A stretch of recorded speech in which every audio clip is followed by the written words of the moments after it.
hisleri are vardır. cooperating. Biz işbirliği We are yapıyoruz. cooperating with Turkish authorities.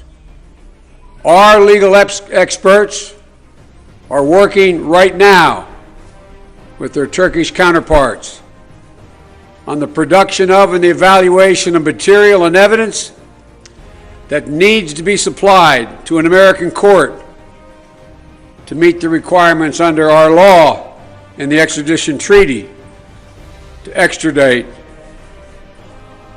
Gulen. And we're going to continue to do so as you continue to bring forward additional information. We have no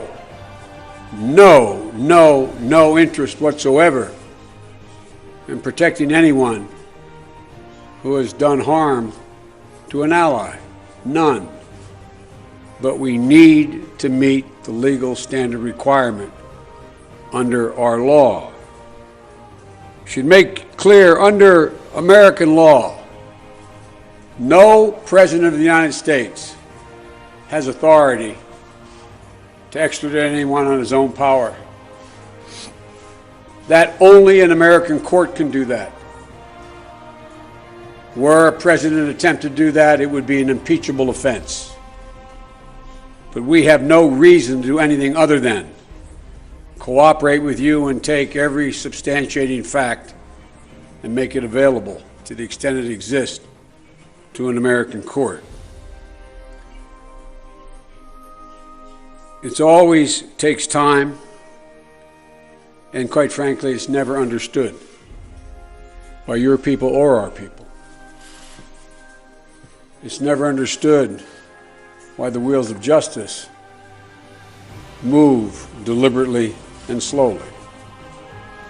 And it's totally understandable why the people of Turkey are angry. But there should be no doubt that we will continue to work closely with the Turkish government as this process unfolds. And if the pain of the attempted coup were not enough for any one nation to have to tolerate, the people of Turkey shortly thereafter continued to suffer unconscionable and barbaric acts of terrorism. In the most recent attack, ISIL targeted a wedding where more than 50 were killed, including 29 children under the age of 18. It's not only heartbreaking, it's barbaric, it's inhumane. And this is not the first such heinous attack to take place on your soil, either at the hands of ISIL or the PKK. The PKK has spread destruction in southeast Turkey on at least 3 occasions, doing major damage, ruining lives and property in an attempt to intimidate. The United States condemns these cowardly acts unequivocally. And Mr. Prime Minister, and to your colleagues, no two losses are the same, but we understand. We understand. America has been the victim as well, not just 9/11, but recently this year. We understand, and our hearts go out to you. So I want to offer not only my condolences to the loved ones of those who were killed and injured in the string of recent terrorist attacks, but also want to offer my condolences to you and all of your countrymen who have suffered so much from those who seek to impose their will through violence. Whether it's ISIL or Daesh or the PKK or any other organization devoted to terror, they will not, they cannot, they must not succeed. Their entire purpose is to undermine everything we believe in. Their entire purpose is to get us to change who we are. We can never and we will never let that happen. The people of Turkey, like the American people, do not cower in the face of threats or terror. We do not bend, we do not bow, and we are resilient. That's the other reason why I'm here, Mr. Prime Minister, because we will stand together to defend our nations against those who seek to undermine our democracies of our great elected governments. We continue to fight together against ISIL in Syria and Iraq. Today, the Prime Minister and I spoke about the progress we've been making to defeat these terrorists, and I thanked him for how quickly Turkey resumed its counter-ISIL operations after the attempted coup. It's an important statement of our unwavering commitment to destroying ISIL as an evil in the world. Incirlik remains the linchpin for coalition forces to keep hammering and degrading ISIL in Syria from the air. And our work together to train and equip Syrian opposition forces is increasing the effectiveness of local forces fighting ISIL on the ground. And we continue working toward a permanent political solution to the conflict in Syria.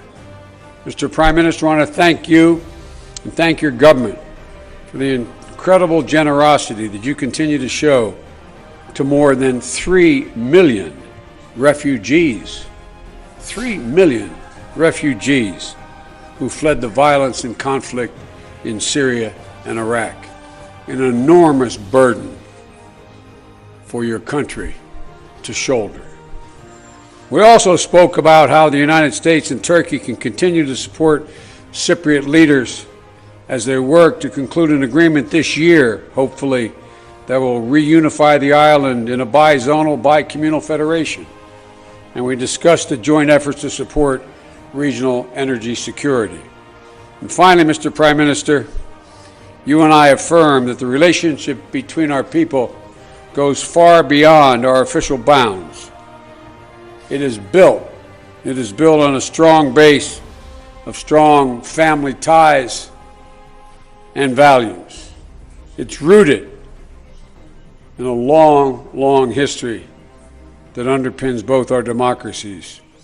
To the people of Turkey, we want to express our admiration, and I mean this in a literal sense, our admiration for the way you took to the streets and demanded you take back your democracy. So I want to thank you again, Mr. Prime Minister, for your hospitality.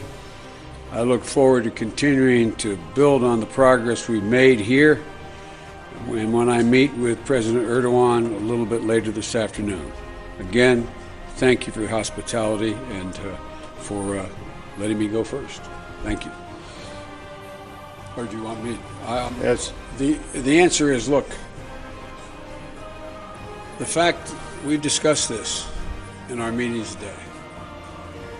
The Prime Minister, the Foreign Minister, and everyone associated that I've met with so far has made it clear they plan on making sure their constitutional principles are adhered to, that the rule of law will prevail. This is a recent occurrence. Remember the confusion after 9/11?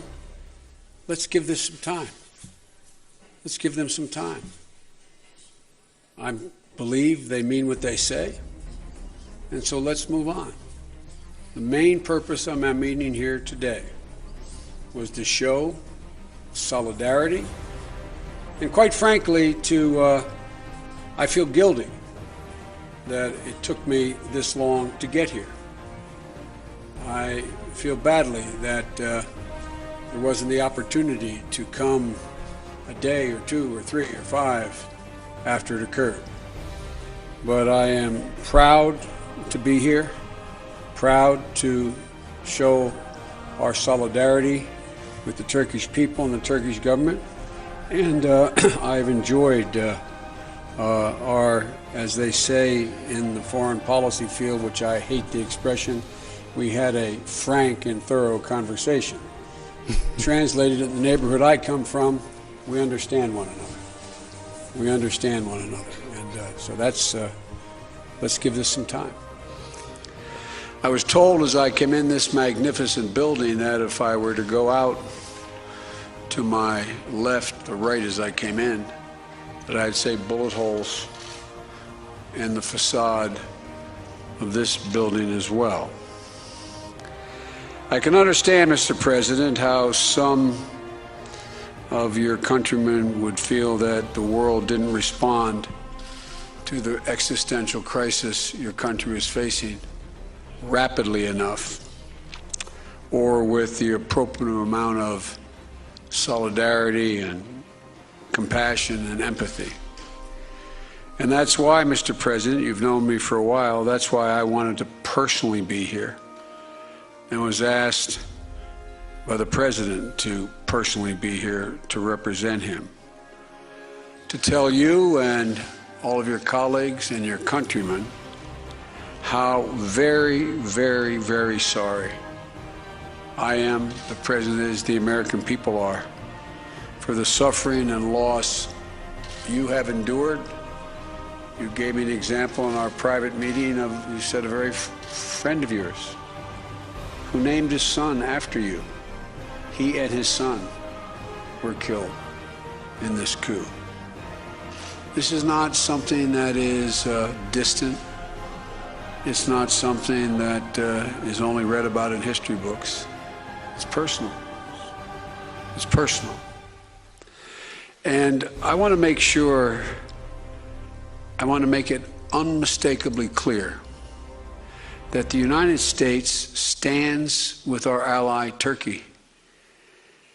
We support the people of Turkey, and our support is absolute and it is unwavering.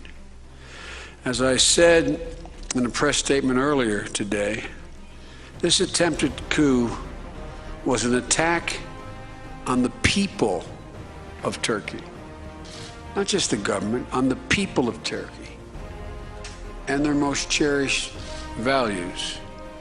It was a violent betrayal by a small group of folks who were sworn to defend the very people they say they care and love. We stood with you from the moment it began, Mr. President, and we stand with you now. We are your allies. The American people also stand in awe of the way your countrymen responded, the way you responded personally. Going on the internet through, I guess it was on Facebook, I'm not sure which vehicle you used, with a portable, with a cell phone, telling your people to rise up, take back the street, do not let these terrorists, which is what they ended up being, steal their patronage. They're who they are. And it was amazing as the world watched. They went to the streets. As I said to you earlier, I can't imagine, they probably had no idea whether another F-16 jet would come flying along. Whether all of a sudden as they marched out to make their views known, whether a helicopter would rise up to gun them down. The world saw Turkish patriots, ordinary citizens, literally standing in front of tanks. Standing in front of tanks. And to the best of my knowledge, I don't think I'm incorrect, some of them actually got run over by those tanks. As I said, I personally, the President personally, the American people stand in awe of the courage of your people. And we understand, Mr. President, the sensitivities the Turkish people feel about their national security. That's why the United States is committed to doing everything we can to help bring justice for all those responsible for this coup attempt while adhering to the rule of law. As I said earlier, even as we speak, our American experts are on the ground here in Ankara, meeting with your people, closely coordinating with our Turkish counterparts to evaluate and gather material with regard to Turkey's request to extradite Gulen in accordance with our bilateral extradition treaty.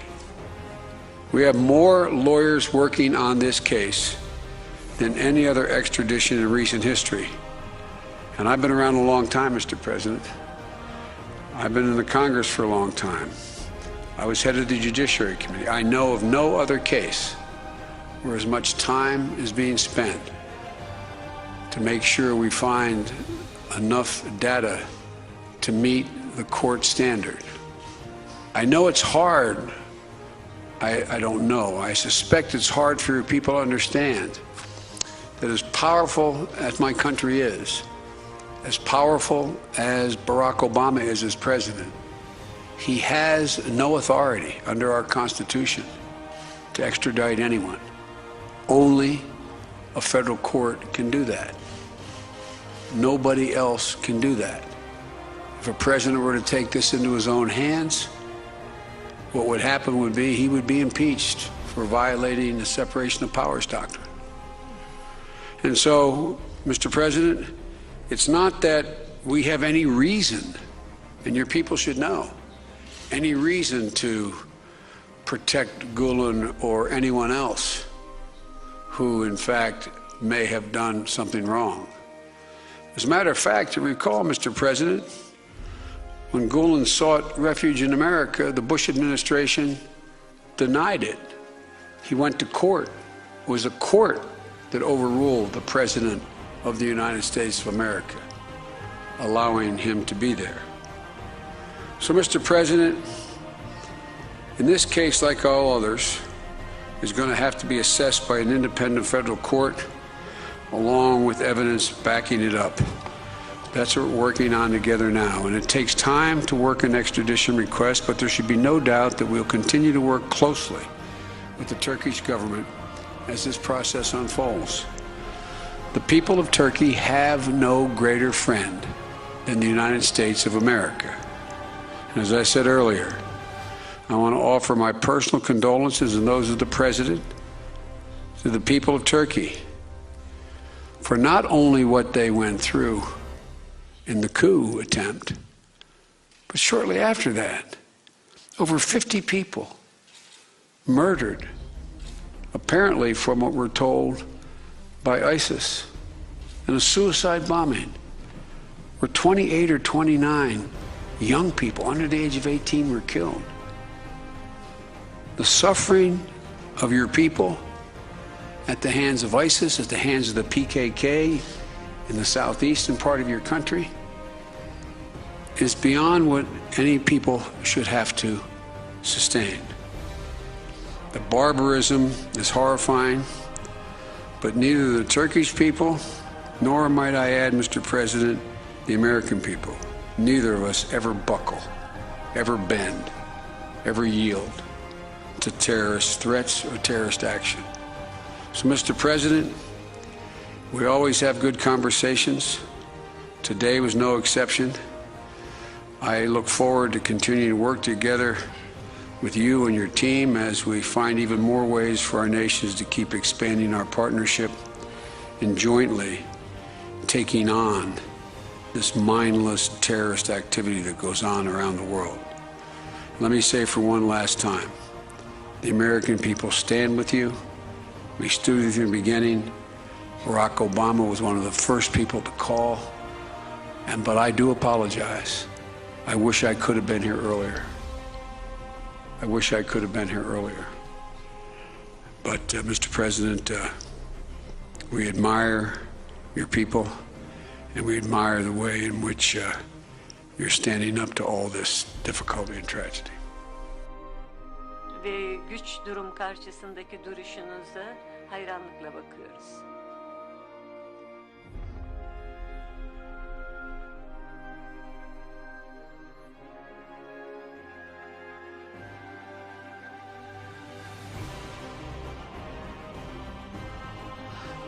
First and foremost, thank you very much. Mr. Vice President, distinguished members of the press, valuable guests, I would like to salute you all with my most heartfelt emotions. Vice President of the United States of America, Mr. Joe Biden, bestowed upon us the pleasure of hosting him in our country for the second time this year. Of course, this current visit coincided with an extraordinary time during an extraordinary process, which saddens me, actually. I wish that we could have greeted each other under the most normal circumstances instead of what prevail currently. I would like to welcome him once again to our capital city, to our country. And the overall operation in Syria against Islamic State, and President Erdogan, U.S. officials have indicated that it could take years to work through your extradition request. You just said that you want this to happen as soon as possible. How is that difference going to affect your relationship going forward? Thank you. Carol Lee, in terms of the operation in Jarablus, we strongly support what the Turkish military has organized and done. We've been flying air cover for them. We have mutually known for some time that Daesh, ISIL, is there. And we believe very strongly that the Turkish border must be controlled by Turkey, that there should be no occupation of that border by any group whatsoever, other than a Syria that must be whole and united, but not carved in little pieces. And we